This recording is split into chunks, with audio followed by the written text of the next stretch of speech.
Welcome to The Explainer. Okay, so let's dive right into this. Today, we're putting PROG Holdings through the ultimate valuation gauntlet. We are going to act as expert investment analysts, taking a single stock and testing it against the greatest investment frameworks ever created. We'll be looking at this company through the legendary lenses of Warren Buffett, Peter Lynch, and Benjamin Graham, before we run it through our very own rigorous quantitative models. Our contender today is PROG Holdings, ticker symbol PRG. So are we looking at a hidden gem here, or is this just a classic value trap? Let's find out. Here's our roadmap for today. We'll start with a quick PRG snapshot, then view it through the lenses of Buffett, Lynch, and Graham, before hitting our quantitative models, and finally, getting to our synthesized final verdict. All right, Section 1, the PRG Company Snapshot. Let's officially meet the contender entering today's gauntlet. Right now, PRG is trading at exactly $38.41. That price point is absolutely crucial. It's the anchor for every single valuation metric we are about to explore, to uncover if it's priced for perfection or trading at a massive discount. Okay, so what is actually fascinating about this is PRG's transition right now. They're traditionally known for their progressive leasing model, those no credit needed payment options. But right now, they're evolving. As they laid out in their recent Investor Day, they're shifting into this broader, multi-product consumer access platform. It's a massive fintech evolution. And honestly, doing all of this while trading at a really modest 9.8 times earnings with a $1.54 billion market cap, that's pretty interesting. Oh, and they've got a solid 6% profit margin too. To put that size into perspective, look at where PRG sits in the industry. They're wedged perfectly between Hertz and Upbound Group. So they aren't the absolute biggest player out there like McGrath Rent Corp, but they hold a really respectable mid-tier spot. Keep this size context in mind because it's super important for our guru frameworks. Moving right along to Section 2, the Buffett lens. Time to look at qualitative moats, management's handling of debt, and ultimate cash-generating power. So with Buffett, it's always this ultimate tug of war, right? We have to weigh PRG's incredible distribution moat against, well, the reality of their balance sheet. On the moat side, it's fantastic. Exclusive retail relationships plus an expanding employer channel through purchasing power that reaches something like 7 million eligible employees. Buffett absolutely loves that kind of captive audience. But he is notoriously debt-averse, and PRG carries a $650 million gross recourse debt load, which translates to a 2.0 times net leverage ratio. While 2.0x is manageable, it's a slight knock in a strict Buffett framework. We really got to double-check their cash flow to make sure they can actually service that easily. And speaking of cash flow, this is where PRG seriously shines. Buffett is all about consistent owner earnings. And look at this, a 17.6% return on equity and a 14.7% operating margin. Management is clearly getting great returns on their capital. Plus, they posted over $175 million in cash flow from operations just in Q1 of 2026 alone.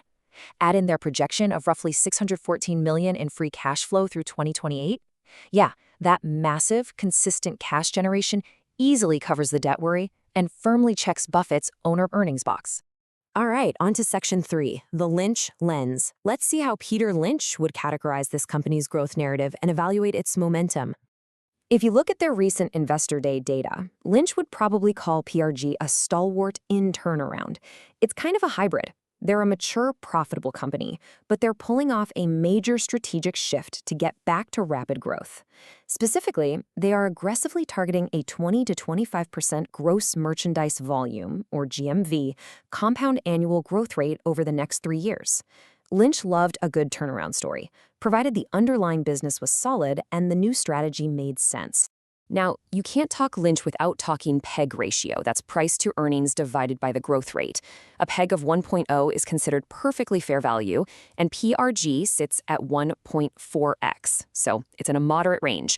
It's not exactly a screaming deep value bargain by strict standards, but honestly, given those ambitious 20 to 25% growth targets with their platform transition, 1.4 is a perfectly reasonable price to pay if they actually pull off this turnaround.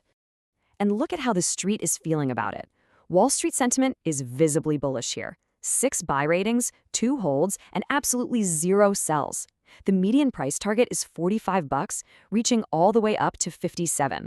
While Lynch sometimes liked those quiet, under-the-radar stocks, he also knew that unified positive sentiment is a huge tailwind once a turnaround actually starts showing up in the earnings reports. Okay, buckle up for Section 4, the Graham lens. we are diving into Benjamin Graham's famously strict value investing framework, where the only things that matter are hard assets, stable earnings, and an absolute margin of safety. So first, the defensive investor checklist. You wouldn't expect a modern fintech company to pass this, but PRG actually does. Adequate size? Pass, without 1.54 billion market cap. Strong finances? Pass. That 2.0 times net leverage is super manageable against their cash flows. And moderate PE? Big pass. At 9.8 times earnings, they are way below the broader market average. So far, Graham is definitely interested. But what's the actual intrinsic value? We use Graham's classic formula, the square root of 22.5 times earnings per share times book value per share. Now, quick note here, the exact book value wasn't in our baseline data, so we had to make a safe assumption, applying a standard 2.0 times industry price to book multiple. That gives us an estimated book value of about $19.20 per share. Plug in our derived EPS of $3.91, and boom, the math spits out a Graham's intrinsic value of exactly $41.09. But here's the roadblock for strict Graham investors. At today's price of $38.41, compared to that $41 intrinsic value, you are only getting a 6.5% margin of safety. For Graham, the absolute godfather of value investing, that is just not enough cushion. He usually demands a 20 to 30% discount just to protect against unforeseen market shocks or business missteps. Let's step out of history and bring it into the modern day. Section 5. DCF and alternative models. Time for our own quantitative tests to triangulate PRG's true worth. Starting with comparable multiples, just look at the PE ratios side by side. PRG's 9.8 multiple looks like a serious discount. Direct competitor Upbound Group is trading at 11.5, and the broader S&P Small Cap 600 average is way up around 15.0. It's undeniable. PRG looks cheap. The market is definitely pricing in some heavy execution risk around their whole platform shift. Now, for the real heavy lifting, the discounted cash flow, or DCF model. Remember that projected $614 million in free cash flow over the next 3 years? That averages out to roughly $204 million annually. To play it safe, we assumed a 10% weighted average cost of capital, or WACC, and a conservative 2% terminal growth rate to reflect long-term economic growth. When you discount those incredible cash flows back to today, you get a fair value of $46.50 per share. And even when we ran a sensitivity table to stress test this, by slightly tweaking the WACC and terminal growth rates, the intrinsic value consistently stayed well above today's trading price. All right, the moment of truth. Section 6, synthesis and final recommendation. Let's blend the wisdom of Buffett, Lynch, and Graham with hard DCF modeling. This scorecard right here, it brings the whole picture together beautifully. Across literally every single model we just ran, PRG is currently trading below its fair value. The strict Graham formula says $41. The Wall Street median says $45. Our DCF model lands at $46.50. The data is totally unanimous. PRG is fundamentally undervalued at $38.41.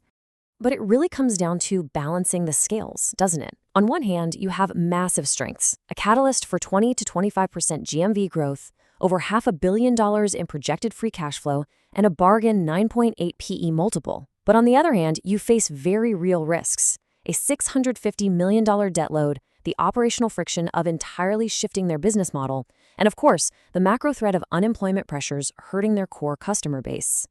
So, taking absolutely everything into account, our synthesized final verdict for today's explainer is a hold at current levels. Yes, it's undervalued, but honestly, that 6.5% margin of safety just isn't wide enough to completely offset the execution risks of a major strategic turnaround. That said, we are setting a strict buy trigger at roughly $33. If it drops to $33, it triggers a true Graham-approved 20% margin of safety, making the risk-to-reward ratio absolutely compelling. And fun fact, $33 also happens to align perfectly with the lowest price target from Wall Street analysts. We have laid out the data, run the models, and channeled the greatest investors in history.